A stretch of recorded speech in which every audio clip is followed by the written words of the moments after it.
Hello दोस्तों, stock market के शिकारी चैनल में आप सभी का स्वागत करता हूँ। आज हम निकोलस डार्वास के बुक का दूसरा चैप्टर के बारे में जानेंगे। मैंने केलर को फ़ोन किया और उसे अपने बारे में बताया और यह भी कि मैं क्या चाहता हूँ। अगले दिन उसने मुझे कुछ पेपर साइन करने को भेजे और बताया कि मैं इन्हें जितनी जल्दी कुछ डिपॉजिट रकम के साथ वापस भेज दूंगा, उतनी जल्दी उसकी ब्रोकरेज फर्म में मैं अकाउंट धारक हो जाऊंगा। जब मुझे उसका नोटिस मिला तब मुझे कुछ होने लगा। अचानक मुझे लगने लगा कि मैं किसी आर्थिक परिदृश्य का हिस्सा बनने जा रहा हूँ। मैं वॉल स्ट्रीट का वर्णन नहीं कर सकता क्योंकि मैं कभी वहाँ गया नहीं, लेकिन केवल उसका नाम ही मुझे अलग तरह से आकर्षित करता था। लगता था कि यहाँ कुछ अलग और गंभीर होगा। अब मैं अपने शुरुआती कैनेडियन काल को मूर्खतापूर्ण सट्टेबाजी के दौर के रूप में देखने लगा, जिसे मैं कभी दोहराना नहीं चाहूँगा। जब मैं न्यूयॉर्क के अखबारों में स्टॉक मार्केट कोटेशंस के लंबे घूसर कॉलम को पढ़ता था तो मुझे लगता था कि मैं अपनी ज़िंदगी के एक नए और सफल दौर में प्रवेश करने वाला हूँ। यह मार्केट उत्तेजित कैनेडियन मार्केट की तरह गोल्ड स्ट्राइक्स और यूरेनियम फील्ड की खबरों की वजह से पल में तोला पल में मासा होने वाला नहीं है। यह एक उत्तरदायी व्यापार है जिसमें ब्रेक प्रेसिडेंट्स की स्ट्रीट और बड़े बड़े उद्योग जुड़े हुए हैं, और इसीलिए मैं इसमें उचित आदर भाव के साथ प्रवेश की तैयारी में था। इस बार मैं स्टॉक मार्केट में अधिक सावधान और ठोस कदम बढ़ाने का इरादा रखता था। मैंने अपनी संपत्ति को जोड़कर देखा कि मुझे आगे कितने धन के साथ काम करना है। मैंने कैनेडियन मार्केट में $11,000 के साथ काम शुरू किया था, जिसमें मेरे ब्राइलैंड निवेश के $3,000 और उसके लाभ के $8,000 थे।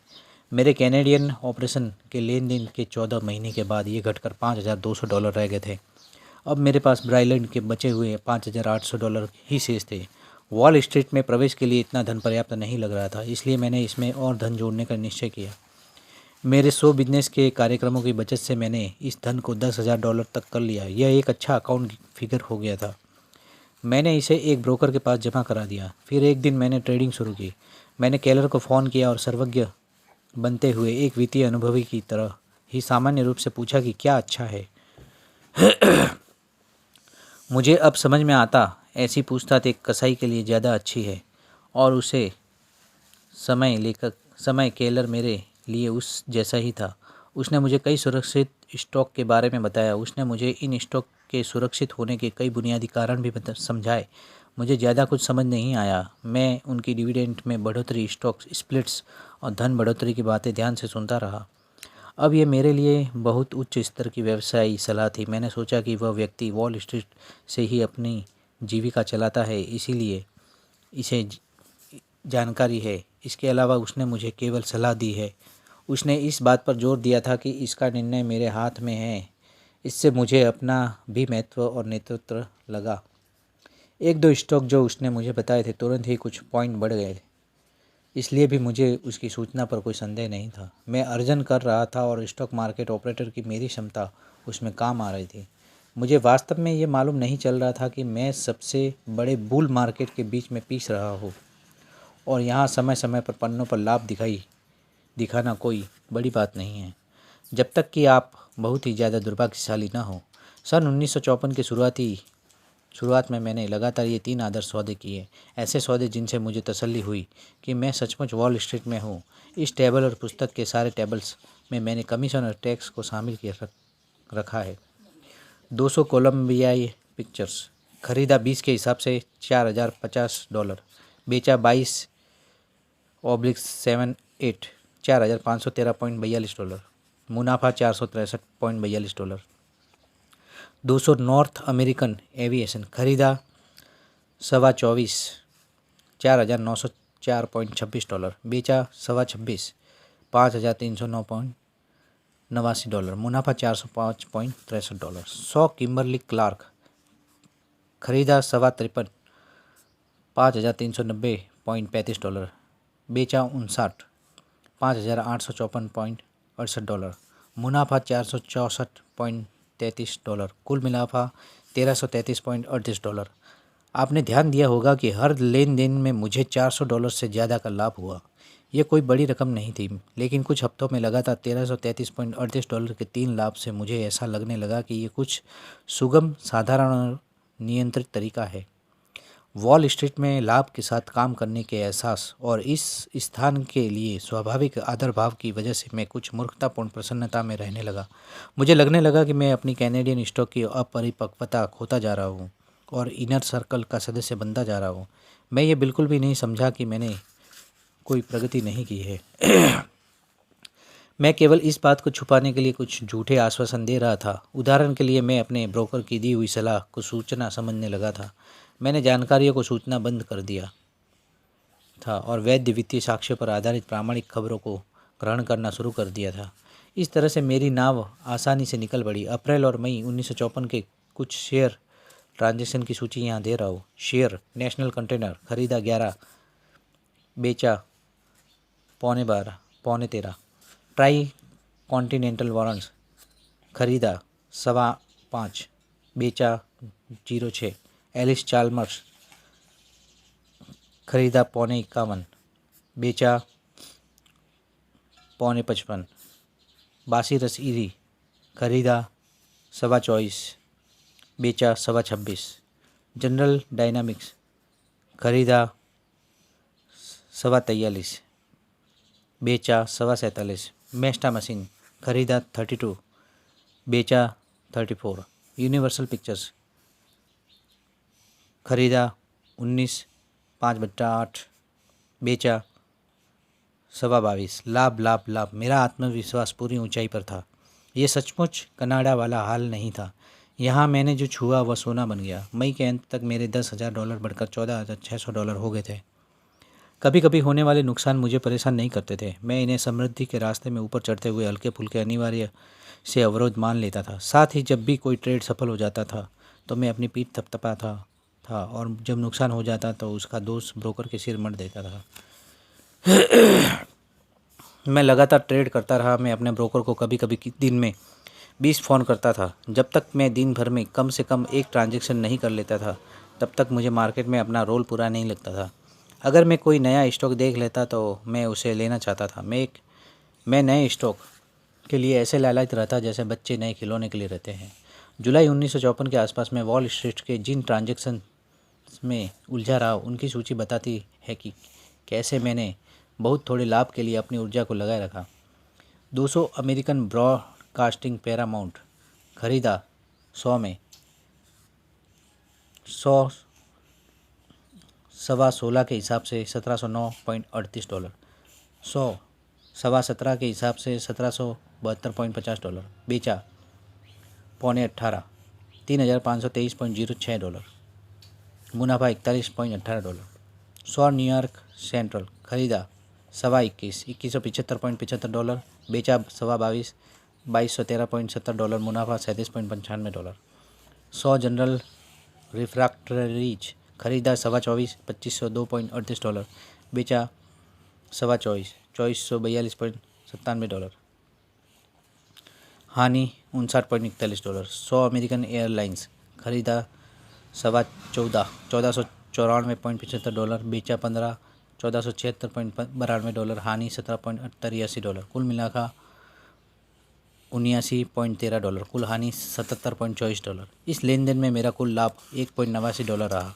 इन सब में सबसे खुश व्यक्ति मेरा ब्रोकर था। न्यूयॉर्क स्टॉक एक्सचेंज के नियमों के मुताबिक इन 10 ट्रांजैक्शन पर उसका कमीशन $236.65 बनता था। दुर्भाग्यवश मेरे $1.89 के लाभ में मेरी टेलीफोन कॉल्स का खर्च नहीं जुड़ा था। इन सब के बावजूद केवल एक बात मुझे परेशान कर रही थी। मेरे ब्रोकर के स्टॉक मार्केट से जुड़े हुए आधे शब्द तो मुझे समझ ही नहीं आते थे। मैं अपनी अज्ञानता दिखाना नहीं चाहता था, इसलिए मैंने इस विषय पर पढ़ने का निश्चय कर लिया। न्यूयॉर्क के दैनिक अखबार में आर्थिक कॉलम पढ़ने के अलावा मैंने स्टॉक मार्केट पर किताबें भी पढ़नी शुरू कर दी जिसमें मैं उसके स्तर पर बात कर सकूं। धीरे धीरे मैं नए शब्दों की श्रृंखला से परिचित होने लगा और हमेशा उन्हें प्रयोग में लाने की कोशिश करने लगा। मैं कमाई, अर्निंग्स, डिविडेंड्स, कैपिटलाइजेशन जैसे शब्दों से आकर्षित होता था। मैंने सीखा कि प्रति शेयर मुनाफे का मतलब है आउटस्टैंडिंग शेयर की संख्या को कंपनी के शुद्ध लाभ से भाग देना और लिस्टेड सिक्योरिटीज़ का मतलब है उन स्टॉक की सूची जो न्यूयॉर्क और अमेरिकन स्टॉक एक्सचेंज में है। मैंने स्टॉक ब्रांड, एसेट, प्रॉफिट और यील्ड्स की परिभाषाओं को समझने में मेहनत की। पढ़ने के लिए बहुत कुछ था क्योंकि स्टॉक मार्केट के बारे में हज़ारों पुस्तकें छपी जा चुकी है। कई सांस्कृतिक विषयों से ज़्यादा पुस्तकें स्टॉक मार्केट के बारे में लिखी जा चुकी है। इस समय मैंने जिन पुस्तकों को पढ़ा वे है ABC of investing R C. Effinger, the stock market, Dice and Eiteman, the securities market and how it works, B E. Shultz, Thor investment, Leo Barnes, profit in the stock market, H M. Gartley, consistent profit in the stock market, Cartistal, you can make money in the stock market, E J. Mann. नए शब्दों के ज्ञान से सुसज्जित होकर मैं अपने ज्ञान में वृद्धि समझता था, मैं अधिक महत्वाकांक्षी हो गया। अब मुझे लगने लगा कि एक दूसरे ब्राइलन के ढूंढने का समय आ गया है। हो न हो वॉल स्ट्रीट में कोई न कोई बड़ा अच्छा स्टॉक होना ही चाहिए जो मुझे भी अच्छा लगे। ऐसा ही कोई अच्छा स्टॉक आज मैं लिटिल में पेनी स्टॉक को समझता हूँ। मैं Moody's, Fitch, Standard and Poor's जैसी स्टॉक मार्केट सेवाओं का ग्राहक बन गया। इनसे मुझे महत्वपूर्ण लगने वाली सूचनाएं मिलने लगी। यह अलग बात है कि उनमें से कोई भी मुझे समझ नहीं आती थी। उसके कुछ अंश इस तरह के होते थे: आने वाले समय में उपभोक्ता के ड्यूरेबल माल, नॉन ड्यूरेबल और सेवा पर खर्च करने की वजह से और साथ ही उत्पादन क्षमता में सुधार के कारण कंपनियों की आय और डिविडेंड में बढ़ोतरी की उम्मीद है। फिलहाल कुछ समय के लिए हम मान सकते हैं कि बाज़ार में इसी प्रकार की अनियमितता देखी जा सकती है। जब तक बाज़ार में यह बदलाव आने शुरू नहीं होते, ब्राइलैंड की तरह कौन सा स्टॉक ऊपर बनने चढ़ने वाला है, ये छोड़कर सेवाएं बड़ी ही प्रतिष्ठित, आकर्षक और जो मैं जानना चाहता था सभी बताती थी। जब मैं इन्हें पढ़ता था तो मेरी जिज्ञासा बढ़ जाती थी। मैं जानना चाहता था कि अन्य स्टॉक मार्केट सेवा क्या कहती है। मैंने अखबारों में देखा कि कनाडा की तरह यहाँ भी इन सेवाओं की $1 में 4 ट्रायल पत्ती ली जा सकती है। जल्दी ही मैं सभी विज्ञापित सेवाओं का ट्रायल ग्राहक बन गया था। मैं दैनिक अखबार, आर्थिक कॉलम, बुक जैकेट्स में से कॉलम काट कर रखता था। जब भी मैं कोई नई वित्त सेवा का विज्ञापन देखता था तुरंत ही अपना $1 उसमें लगा देता था। जब भी वित्तीय सेवाओं की प्रतियां आती थी मुझे हैरानी होती थी कि ये आपस में विरोधाभास रखती थी। एक ही स्टॉक के लिए जहां एक सेवा खरीदने की सलाह देती है वहीं दूसरी बेचने पर जोर देती थी। मैंने यह भी देखा कि ये सलाह या सिफारिश हमेशा ही गैर जिम्मेदाराना तरीके की होनी थी। वे रिएक्शन पर खरीदो या डीप पर खरीदो जैसे शब्दों का प्रयोग करते थे, लेकिन किसी ने मुझे यह नहीं बताया कि मैं रिएक्शन या डीप किसे मानूं। इन सबको नज़रअंदाज करते हुए मैं लगन से इस उम्मीद में इन्हें पढ़ता रहा कि शायद ऐसे किसी स्टॉक को जान सकूं जो लगातार बढ़ता जाता है। एक दिन ऐसी सलाहकार संस्था जो वर्ष में केवल 5 या 6 बार ही सूचना देती थी ने एमर्सन रेडियो का विश्लेषण करते हुए उस एक बढ़िया खबर बल्कि लगभग पूरी किताब ही छाप दी। उसमें उन्होंने इस कंपनी की तुलना एक विशाल कंपनी आरसीए से की थी। उन्होंने एमर्सन की पूंजी नीति, सेल्स वॉल्यूम, टैक्स से पहले और बाद के लाभ, प्रति शेयर लाभ, प्राइस अर्निंग रेशियो की तुलना आदि को विस्तार से बताया था। मुझे पूरी बात समझ में नहीं आई, लेकिन मैं उनके विद्वतापूर्ण शब्दों और विश्लेषणात्मक तुलना से बहुत प्रभावित हुआ। उन्होंने साबित किया था कि एमर्सन स्टॉक जो अभी 12 के भाव पर बेचा जा रहा है आगे चलकर आरसीए की तुलना में 30 से 35 तक हो जाएगा। मैंने एमर्सन खरीद लिया। मैंने 12.25 में इसे खरीदा। जिस तरह से उस आकर्षक पत्रिका ने इसकी कीमत 35 तक बताई थी उस हिसाब से मुझे ये काफ़ी सस्ता सौदा लगा। लेकिन हुआ क्या, यह आग की तरह बढ़ने वाला स्टॉक अचानक गिरना शुरू हो गया। हैरान परेशान होकर मैंने इसे बेच दिया। अब मुझे पूरा विश्वास हो गया कि इस आकर्षक पत्रिका को तैयार करने वाले बड़े भारी विश्लेषक के पास बुरी नीयत के सिवाय कुछ नहीं था। लेकिन सच यह था कि वह स्टॉक 1956 के अंत में मात्र 5.25 का रह गया था। इस दौरान वॉल स्ट्रीट में काफ़ी समय से लोगों की जुबान पर चली आ रही, लेकिन मेरे लिए बिल्कुल नहीं, एक कहावत मैंने सुनी: आप मुनाफा काटने पर कभी दिवालिया नहीं हो सकते हैं। मैं इससे बहुत प्रभावित हुआ और इसे आजमाने के लिए बेचैन हो उठा और मैंने वैसा ही किया भी।